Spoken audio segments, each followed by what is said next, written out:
You may be seated.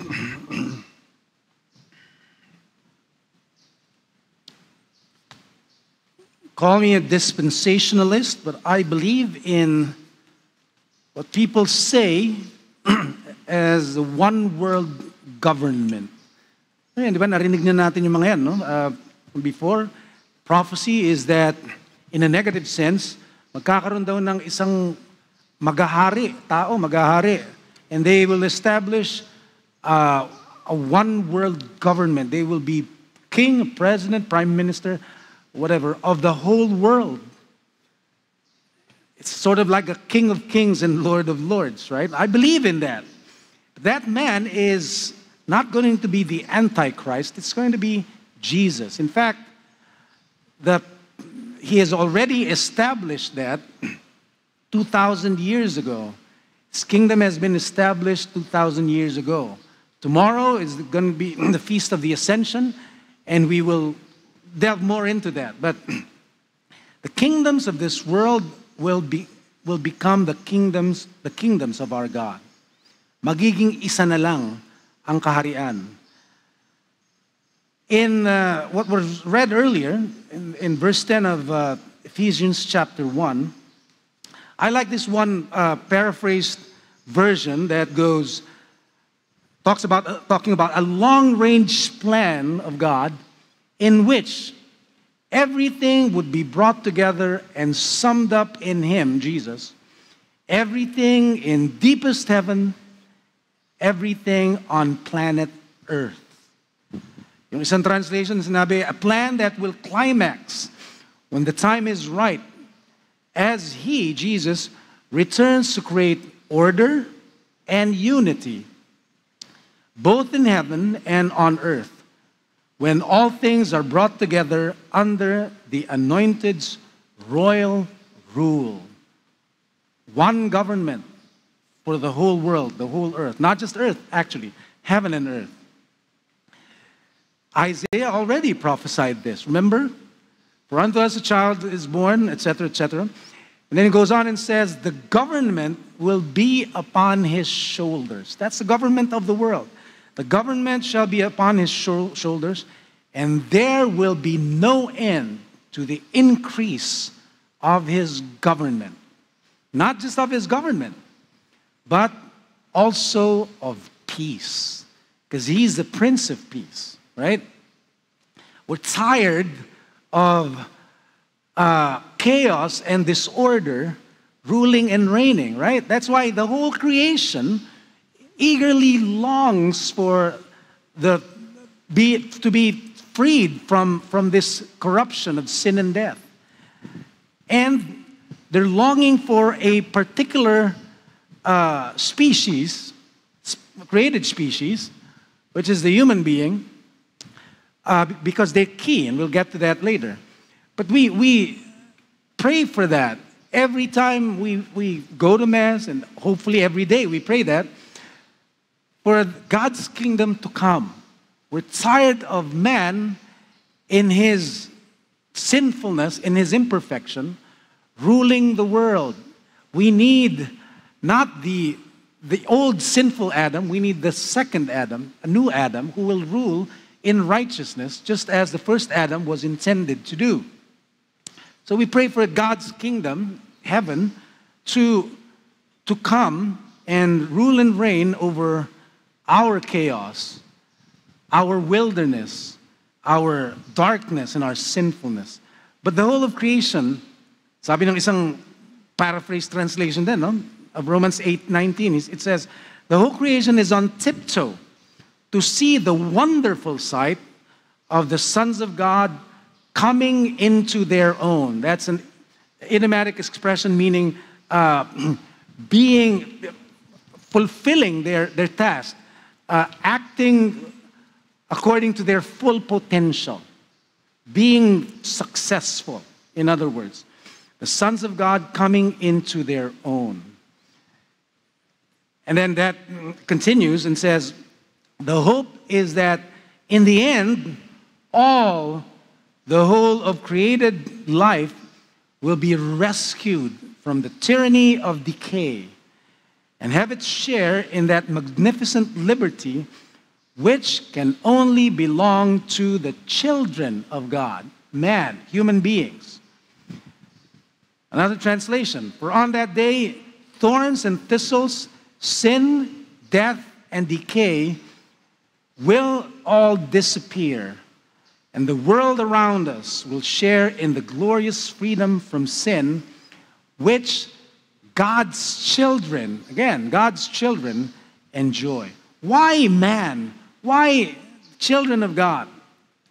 We're seemingly like the crowning glory of all creation.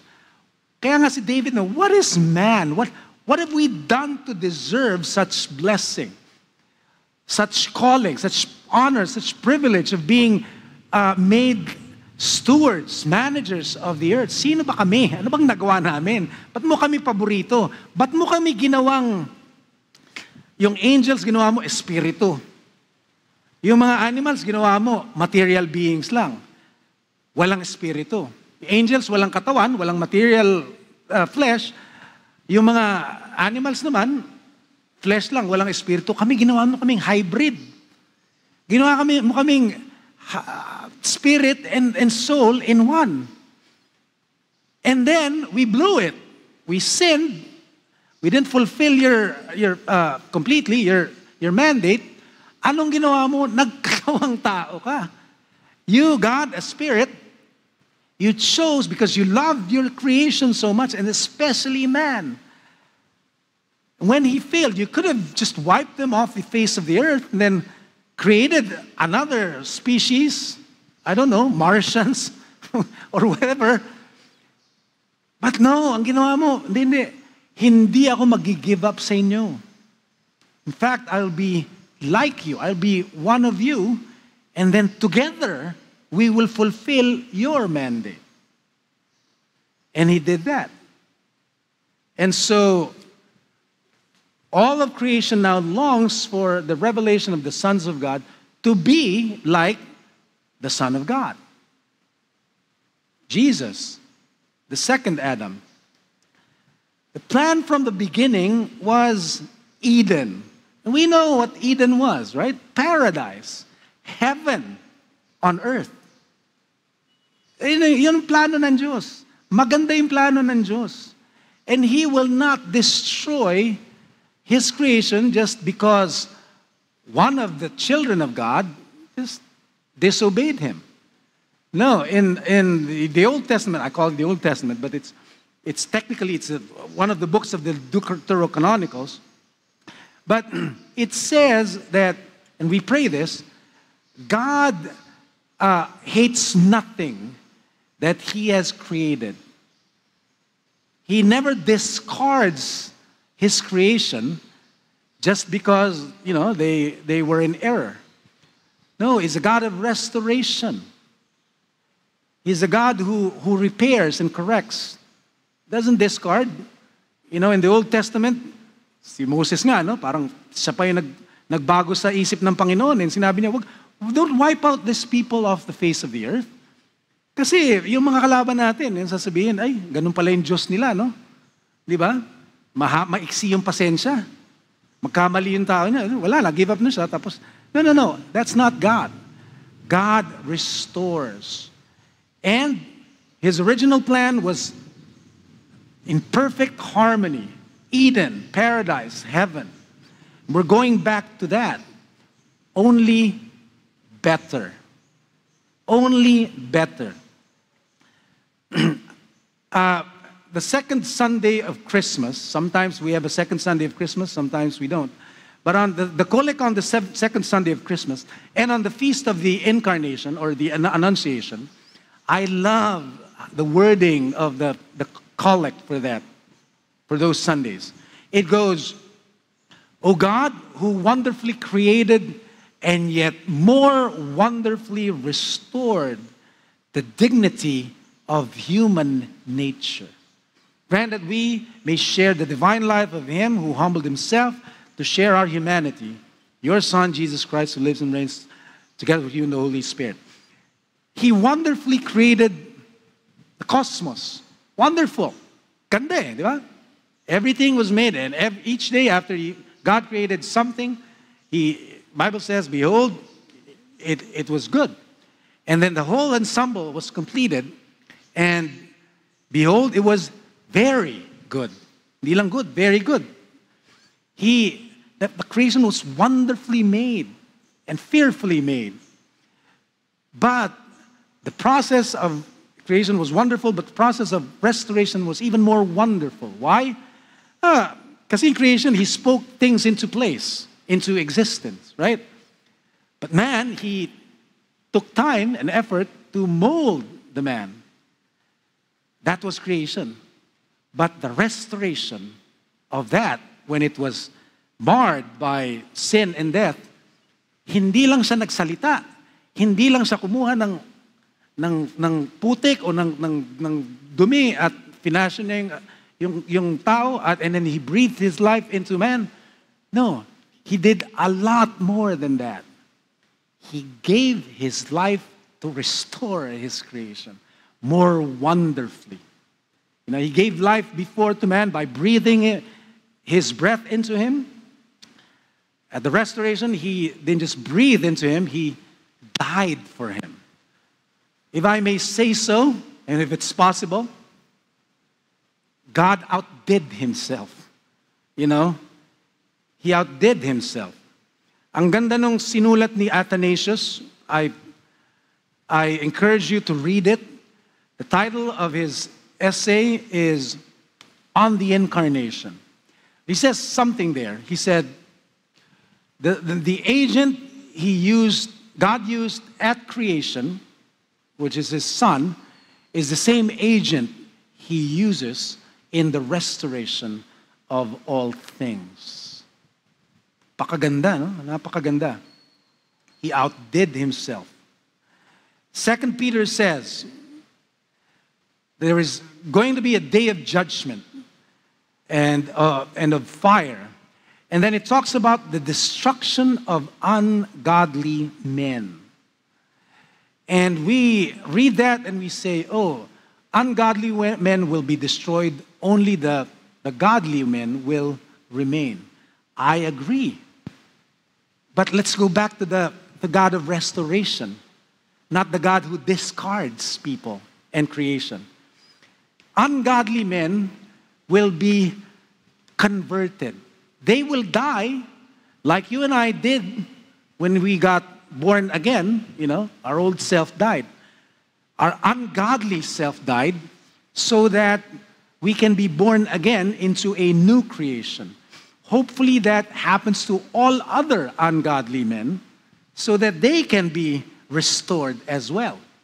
So remember, we have a God of restoration. But ungodly men will die so that they can be born again. That's how I see it. And then there will be judgment. Oh, judgment. Great white throne judgment, right?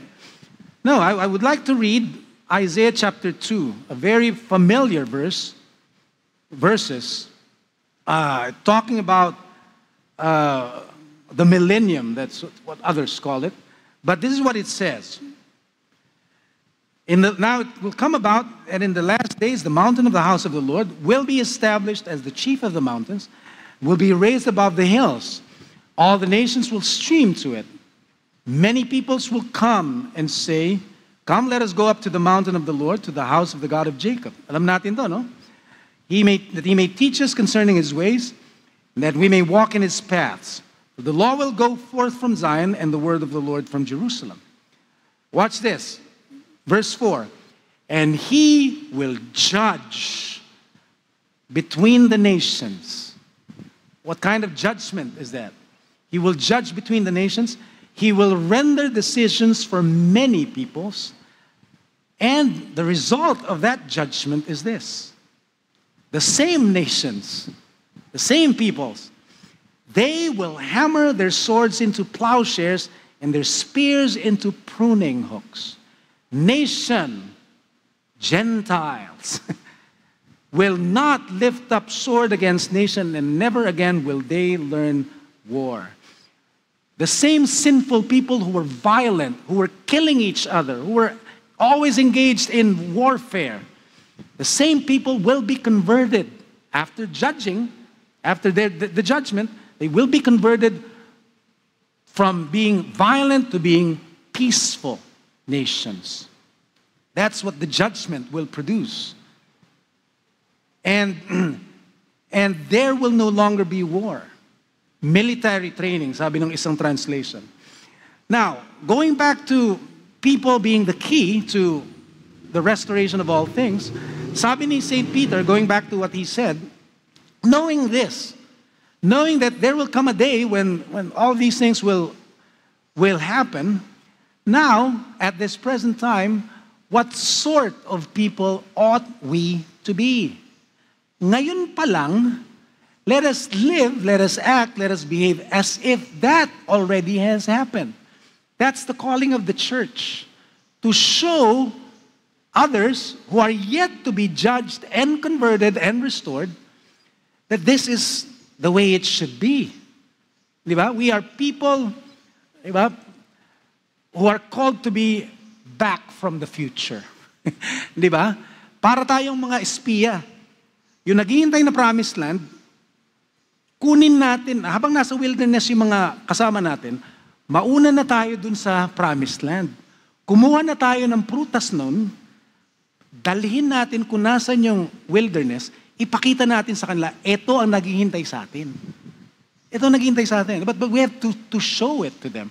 We have to show the fruit of that future promised land and show the people who are still in the wilderness what kind of fruit is awaiting us. Knowing this, what sort of people ought we to be in holy conduct? Looking for and hastening the coming of the day of God, for new heavens and a new earth in which righteousness dwells. Look, we don't just anticipate it, we hasten it. We've been given ability to actually hasten it, to usher it in. Now back to the Lord's Prayer. We hasten it by asking for grace. Give us this day our daily bread. Before that, we prayed, may your kingdom come.